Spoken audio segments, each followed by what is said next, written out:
abgaal ismaanow idib darada daaya ilaahay ka cabsada dadka mataqaanaa walaalihiin ah oo horumarka iyo higsiga iyo wanaagga u socda xaniha qabsanina marka dadka mataqaanaa maaragtay muxuu ahaa cabtooyda ah oo mataqaanaa dabka wata ee la ordaaya ee gubaya ee muxuu ahaa mataqaanaa maaragtay hantiga awoonta gubaya waa in gacan biri lagu qabtaa dhulkaas mataqaanaa 100 goof oo algaaf ku taal oo algaaf leeyahay ya mana ka hadalno mana dhahno mataqaanaa maaragtay dhulkaas anaga la ma dhahno odayaasha mataqaanaa nolosha ka dhacay oo muxuu ahaa dabada ka riixaya waa in laga hortagaa oo gacan biri lagu qabtaa saasaan leeyahay anigoo ah suldaanka beelaha hiraab waxaan soo jeedinayaa dadkaas mataqaanaa maaragtay dulmiga wada ama mataqaanaa cunsuriyadda iyo muxuu ahaa dadka walaalaha ah kala qobaya in muxuu ahaa laga hortago oo muxuu ahaa haddii ilaahay kuu roon yahay xasan sheekh maxamuud iyo madaxweynaha jamhuuriyadda iyo madaale ay ciidan mataqaanaa xoog leh ay meeshaas geeyaan oo gacan biri lagu qabtaa بسم الله الرحمن الرحيم الحمد لله رب العالمين والصلاة والسلام على رسول الله صلى الله عليه وسلم أما بعد إن شاء الله تعالى شركة جرائد وحكوسة هي حالة كسوة كرتين مقالة مقدشو ومحوها يعني حافظ داس إلى دار السلام كدعدي آدي هذا المنطقة وحم هاي وأنا عم بارينا يا وهيك هالكاس كدعي محيي لي أرين منطقة جوان مدحوينه قدومي قول كبنادر أي سوق جارين in muxuu ahaa laga hor yimaado waa ayaan darro weyn marka dadka mataqaanaa maaragtay intaas maaragtay sameeyey ama ku dhaqaaqay ficilkaas aad iyo aadan mataqaanaa uga xumahay marka waxaan leeyahay beesha abgaal ismaan ilaahay ha ka cabsato dhulkaas mataqaanaa maaragtay waxaa degan oo ilaahay subxaana watacaala uu makaniyey maxamuud hiraabaana mataqaanaa maal gashaday asagaana mataqaanaa maaragtay muxuu ahaa dhulkaas haddii ilaahay kuu roon yahay mataqaanaa maanta ilaahay subxaana watacaala oo madaxweynihii soomaaliya mudane xasan sheekh maxamuud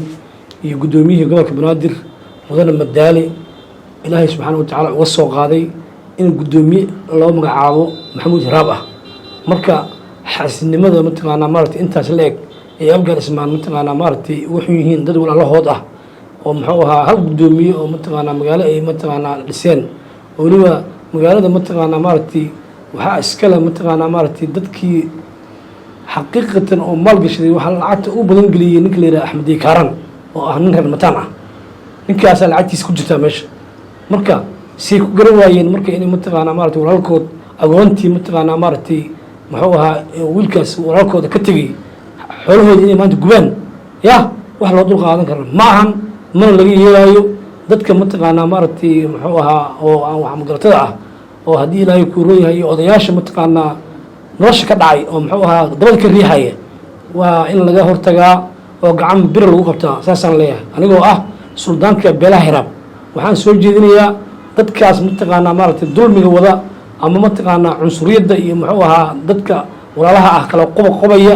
in muxuu ahaa laga hortago oo muxuu ahaa haddii ilaahay kuu roon yahay xasan sheekh maxamuud iyo madaxweynaha jamhuuriyadda iyo madaale ay ciidan mataqaanaa xoog leh ay meeshaas geeyaan oo gacan biri lagu qabtaa dadka mataqaanaa maaragtay wax magaratada ah ee gubaya muxuu ahaa hantidii mataqaanaa maaragtay agoonta gubaya oo muxuu ahaa haddii ilaahay kuu roon yahay dhulka muxuu ahaa fasaadinaya waa in gacan biri lagu qabtaa oo haddii ilaahay kuu roon yahay dadkaas tilaabo adag laga qaadaa sababtoo ah ninkii soomaaliya wax garanaya ama ha u dhasho mataqaanaa mujulad ha u dhasho ama haddii ilaahay kuu roon yahay ha u dhasho mataqaanaa muxuu ahay hiraab ha u dhasho meeshaas nadaamaa ka jira wanaagaa ka jira quruxaa ka jirta in mataqaanaa maarata quruxdaas mataqaanaa maanta la baabi'iyo wax loo dul qaadan karo ma aha wax la yeeli karna ma aha dhulkaas mataqaanaa 100 goof oo algaaf ku taal oo algaaf leeyahay ya mana ka hadalno mana dhahno mataqaanaa maaragtay dhulkaas anaga la ma dhahno waxaan ka fikiraynaa waa higsi iyo mataqaanaa meesha loo socdo meel dheer oo nidaam loo socdaa marka waa in la joojiyaa muxuu ahaa mataqaanaa fawdada ma shaqaynayso meeshaan nidaamaa jira waxaa jira kala dambeynaa jirta waa inay shaqaysaa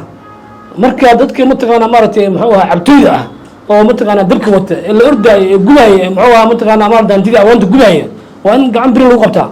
ha meeshaas mataqaanaa maaragtay waxaan leeyahay guddoomiya loo magacaabay waa duduble ha loo daayo dadkaas ayaa dhisanaayo waxaan weliba leeyahay mataqaanaa meeshaas waa in laga dhisaa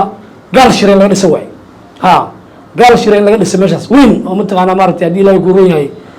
dadkan lagu dhaqan celiyo saasaan ku talinaya anigi maxaa yeelay oday hiraabaan ahay dadka mataqaanaa waxaan ahayd garabka mataqaanaa qoortii mataqaanaa udhexaysan ahayd cadaalad darrana mataqaanaa ma layga sugaayo maxaa yeele bil sii dhexaysan ahay ma fahamta marka abgaal ismaanow idib darrada daaya ilaahay ka cabsada dadka mataqaanaa walaalihiin ah oo horumarka iyo higsiga iyo wanaagga u socda xaniha qabsanina sii daaya haddaad mataqaanaa maarata aad wax taraysiin intaasoo sanad mataqaanaa boqolaal sanad deganeed meesha ood mataqaanaa maarata wax allaala wixii mataqaanaa aad ka hesheen ku qaylaysiin oo jaad ku cunaysiin iyo maxuuha iyo walaxaan khayr layn marka hala joojiyo dadka mataqaanaa maarata walaalaha ah ciddii mataqaanaa la shaqaysan karto hala shaqaysato ciddaan la shaqaysan karinne gacan biraha lagu qabanaa meel loo joojinayo cid loo joojinayo male dadka meesha degan oo muxuu ahaa guryaha degan guryuhu waa guryo mataqaanaa ganacsi ah oo muxuu ahaa loo dhisay dad ganacsata ah soomaaliya o dhan ana degan haddii ilaahay ku ran yahay soomaali collection ha degan meeshana mataqaanaa maarata abgaalna waa degan yahay dudulana waa degan yahay waana dad walaalaha isu dhashay oo darisa oo wanaag ka dhexeeya xumaan aan ku ogeyn marka xumaanta waxay keeni karaa waaba mataqaanaa waa fahmi lahaa ba anigi